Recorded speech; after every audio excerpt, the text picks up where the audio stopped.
సజ్జల రామకృష్ణారెడ్డి మీడియాతో మాట్లాడుతున్నారు. లైవ్లో చూద్దాం. మాట్లాడిన మొత్తం ఇటువైపు పాపం మోడీ గారు ఆయన ప్లెయిన్గా పాలిటిక్స్ లేకుండా మాట్లాడినట్టున్నారు. ఒక ఎయిర్పోర్టు డెవలప్మెంట్ దాని అవసరము వీటి గురించి మాట్లాడినట్టున్నారు. కానీ ఇక్కడ ఎవరైతే మనకు ముగ్గురు ముఖ్యమంత్రులు ఉన్నారో, ఒకరు డమ్మీ సీఎం చంద్రబాబు నాయుడు గారు,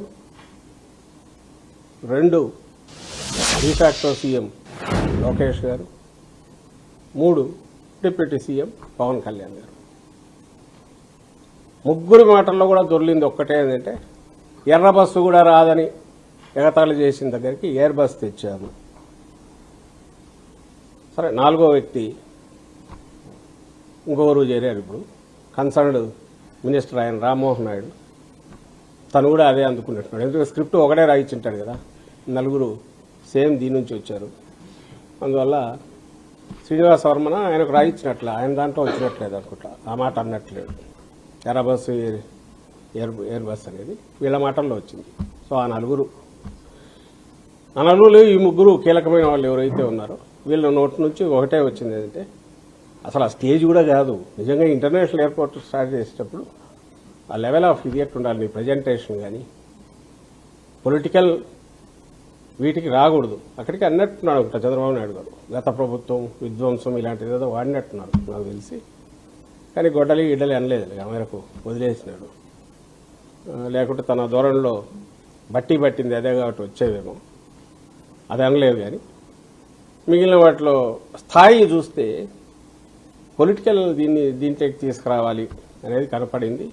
అందులో భాగంగానే ఈ మాట మాట్లాడారు. ఇది ఇప్పుడు కాదు, ఈ 4 రోజుల ప్రచారంలో ఇది ఒక ప్రధాన అంశం.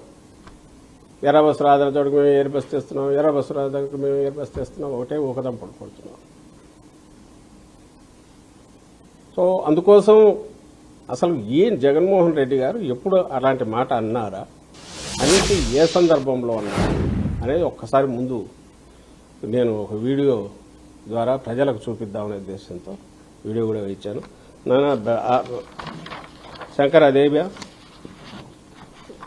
ఫస్ట్ది ఎర్ర బస్సు జగన్మోహన్ రెడ్డి గారు అప్పట్లో భోగాపురం దీనికి సంబంధించి 15,000 ఎకరాలది.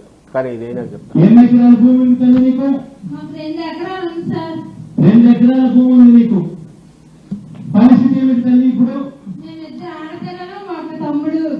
2 ఆడపిల్లలు 1 తమ్ముడు. కానీ మేము చదువుకోవడానికి కూడా ఎర్రబస్సులేని ఈ ఊర్లో ఎయిర్పోర్ట్ ఎందుకు సార్? చదువుకుంటా ఉన్నాము. మా గ్రామానికి ఎర్ర బస్సు కూడా రాదు, ఈ గ్రామానికి ఎయిర్పోర్ట్ ఎందుకు సార్ అడుగుతా ఉంది రాష్ట్రాల్లో. ఇది ఏమర్థమవుతుంది మీకు ఇందులో?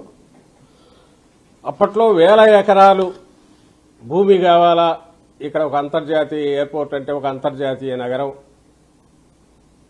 అమరావతికి 1,00,000 ఎకరాలు ఉన్నప్పుడు ఎయిర్పోర్ట్కు 15,000 ఎకరాలు లేకపోతే ఎట్లా ఆయన ఉద్దేశం కావచ్చు చంద్రబాబు నాయుడు గారి.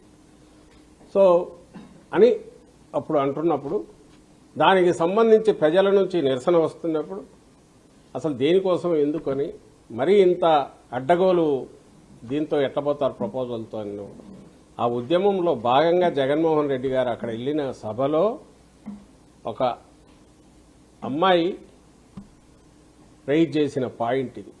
ఆ పాప అన్నదాన్ని జగన్మోహన్ రెడ్డి గారు ఇదిగో ఈ అమ్మాయి ఇట్లా అంటోంది అని ప్రస్తావించారు. మీరు చేసే విష ప్రచారము అది జగన్మోహన్ రెడ్డి గారు ఎందుకంటారా నాకు అర్థం కావట్లా.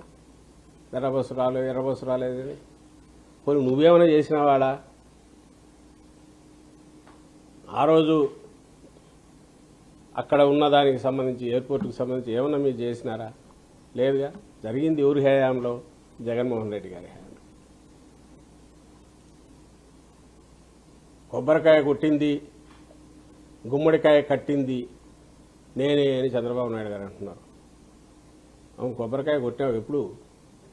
2019 ఎన్నికలకు కరెక్ట్గా నెలన్నర ముందు ఫిబ్రవరిలో 2019 ఫిబ్రవరిలో హడావుడిగా పోయి ఓ బండ నల్లగా ఉంది కాబట్టి బహుశా చీమకుర్తి దగ్గర నుంచి తెప్పించారు, తీసుకెళ్లి ఒకటి పాతి దాని మీద శంకుస్థాపన అని రాసి వదిలేశాడు.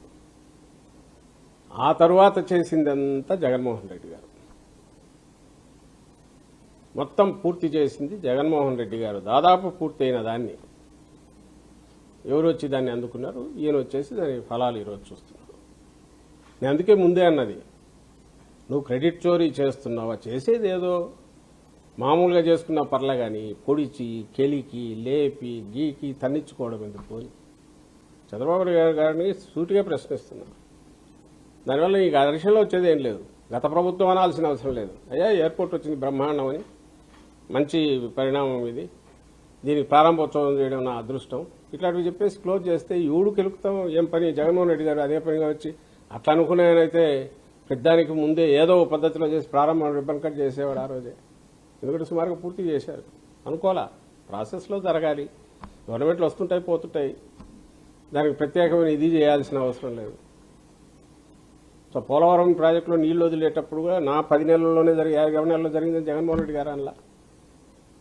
ఈ లక్షణం ఈయనకే ఎందుకుందంటే ఏమి చెయ్యడు కాబట్టి అందరూ చేసిన వాటిని క్రెడిట్ లేక తీసుకోవాలంటారు కాబట్టి ఈరోజు భోగాపురం కూడా అదే ఖాతాలో వేయాలనుకున్నారు కాబట్టి ఒక అబద్ధాన్ని అక్కడ కూడా ఇచ్చేశాడు. అందులో భాగమే ఇది. వినడానికి ఎవరికైనా నిజంగానే అనిపిస్తుంది, ఎందుకు అబ్బా ఇట్లెందుకు అన్నారని. ఎక్కడన్నారు ఈయన జగన్మోహన్ రెడ్డి గారు ఆ మాట? పోనీ ఇదే మాట చిలక పలుకులాగా పలికిన ఉప ముఖ్యమంత్రి పవన్ కళ్యాణ్ గారు, ఆయనేమన్నాడు ఆ రోజు, ఓసారి విందాం. పవన్ కళ్యాణ్ విని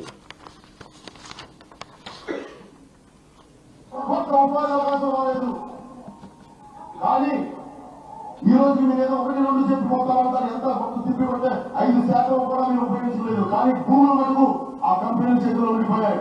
రైతులు నష్టపోయారు, రైతాంగాన్ని ధ్వంసం చేశారు, పొలాన్ని ధ్వంసం చేశారు, ప్రకృతిని ధ్వంసం చేశారు. మీరు ఎస్సీ సెక్రటరీ ఈ రోజు మళ్ళీ కూర్చొని భోగాపురం ఎయిర్పోర్ట్ చెప్పి ఎయిర్పోర్ట్ ఎక్కడ ఏముంది మొత్తం కూర్చొని భూముల్ని తీసుకొని మీ కష్టాలు పెట్టుకోవడం తప్ప ఒక్క అభివృద్ధి లేదు.